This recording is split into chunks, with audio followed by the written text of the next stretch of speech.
Hello, dear viewers, and welcome back to the channel, where we meticulously dissect the most pressing and often the most heartbreaking developments within the British royal family.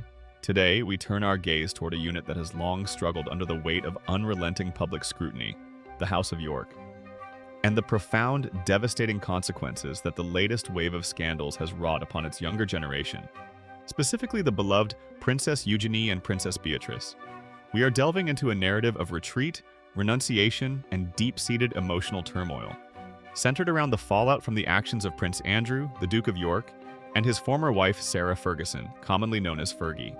The core of this story is the painful revelation that the once strong, if eccentric, family unit is now profoundly fractured, leading to a calculated, yet emotionally costly, withdrawal by Princess Eugenie from a critical family meeting designed to address the catastrophic damage. Before we immerse ourselves in the somber details of the Royal Lodge summit and the immense pressure placed upon the two sisters, please take a moment to show your support. Do remember to like this video, subscribe to our channel for continuous royal insights, and ring that notification bell so you never miss an update on the evolving dynamics of the monarchy. The backdrop to this entire saga is, of course, the unrelenting scrutiny faced by the Duke of York. The institution itself was forced to take drastic action after the former couple's relationship with convicted sex offender Jeffrey Epstein came back into sharp, damaging focus.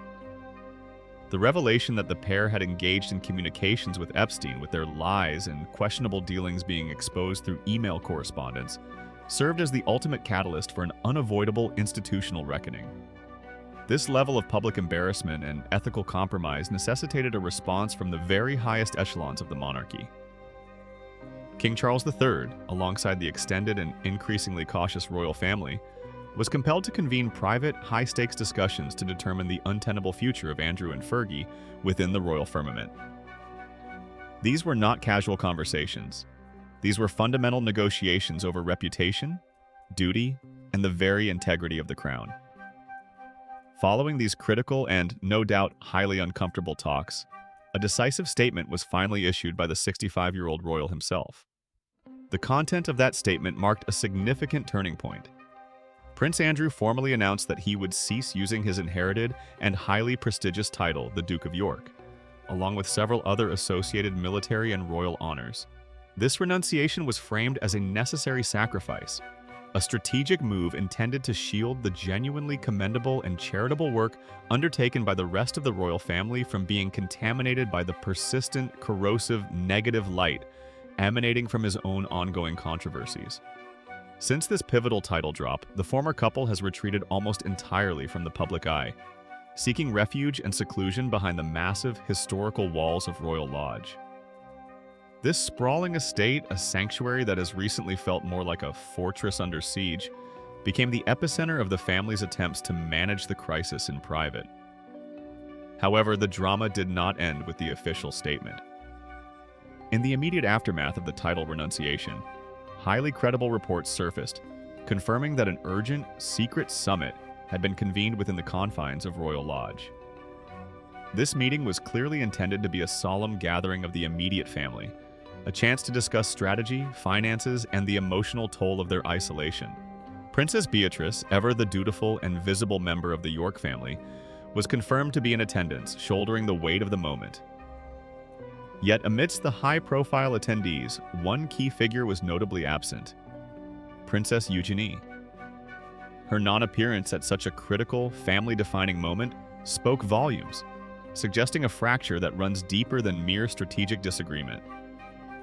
The atmosphere at Royal Lodge during this purported summit was anything but reassuring, according to those close to the situation.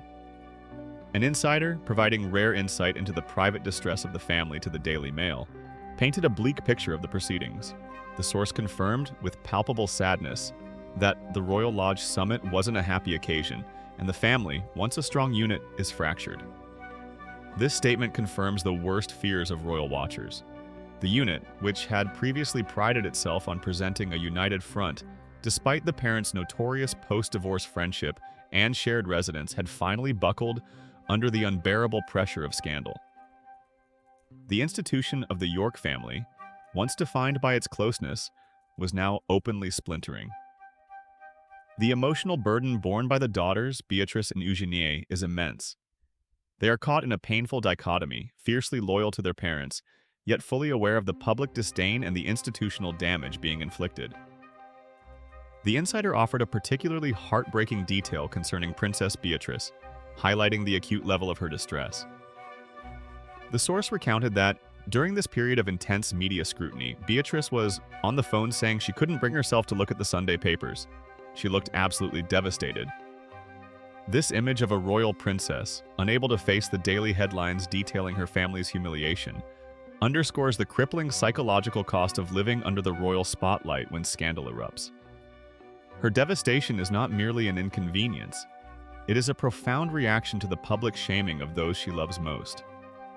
It is against this backdrop of sorrow and profound public embarrassment that Princess Eugenie's decision to step back from the family reunion must be viewed. Her absence was not arbitrary. It was a necessary act of self-preservation. Sources indicate that Princess Eugenie chose to distance herself precisely because of the overwhelming emotional turmoil that both she and her sister have been facing as a direct consequence of their parents' actions. The York sisters, who have always been remarkably close and supportive of one another, are now grappling with the reality that their identities and professional lives are inextricably linked to the increasingly toxic reputation of their mother and father. Eugenie's decision to skip the Royal Lodge meeting appears to be a deliberate attempt to create necessary distance, a momentary separation from the eye of the storm, allowing her to protect her own young family and her own standing. The weight of supporting their parents while simultaneously maintaining their own dignity and professional integrity has clearly become insupportable. This critical situation has led respected voices within the royal commentary sphere to suggest radical measures for the sisters' long-term survival and happiness. Earlier, the esteemed royal expert Ingrid Seward offered a piece of advice that, while dramatic, speaks directly to the need for the sisters to forge an independent path untainted by the York lineage's recent history. Seward suggested that Princess Beatrice and Princess Eugenie should seriously consider dropping their cherished, inherited princess titles altogether. This advice is rooted in a pragmatic understanding of the modern monarchy and the demands of public perception. Seward elaborated on the profound benefits such a controversial move would yield. She posited that shedding the princess title would give them freedom from their parents. This is an incredibly powerful concept, that the very titles that define their aristocratic status are also the chains that bind them to the ongoing scandals. By relinquishing the titles, they would symbolically sever the institutional ties that link their good names to the notorious actions of their parents. Furthermore, Seward argued that dropping the titles would stop them being tarred with the same brush. In the court of public opinion, titles often carry an inherent guilt by association. While Beatrice and Eugenie have conducted themselves with exemplary dignity and dedication, the public often struggles to separate the actions of Prince Andrew and Sarah Ferguson from the inherited status of their daughters. Removing the titles would be a clear, unambiguous statement of professional and personal independence. The expert concluded her analysis by stating that this action would serve as a clear sign that they want to make their own way in the world. In an era where younger royals are increasingly seeking to define roles for themselves outside the traditional, taxpayer-funded structure, this move would be seen as both modern and profoundly courageous.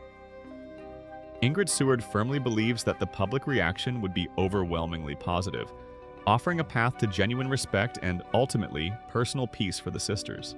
She stated with conviction, "I think people would hugely respect them for it, and I think ultimately they would be happier." This happiness, Seward implies, would stem not from the loss of status, but from the gain of autonomy and the shedding of the heavy, toxic baggage associated with the Duke of York's recent history. To fully grasp the magnitude of this suggestion, one must consider what the princess title represents. It is a birthright, a lifetime of prestige, and a guaranteed platform. To willingly surrender, it is an act of incredible personal sacrifice. Yet the price of keeping those titles, in the current climate, appears to be an endless association with the scandal, the constant need for damage control, and the emotional devastation witnessed during the Royal Lodge summit. The decision facing Beatrice, who attended the painful summit, and Eugenie, who chose the path of strategic avoidance, is monumental. Do they cling to the tradition and status that defines their birth? Or do they embrace a radical freedom that promises respect and emotional relief, even if it means stepping outside the velvet ropes of royal privilege? The fracture within the House of York is not merely a social inconvenience. It is a significant institutional crisis that forces the younger generation to make choices that their predecessors never had to contemplate.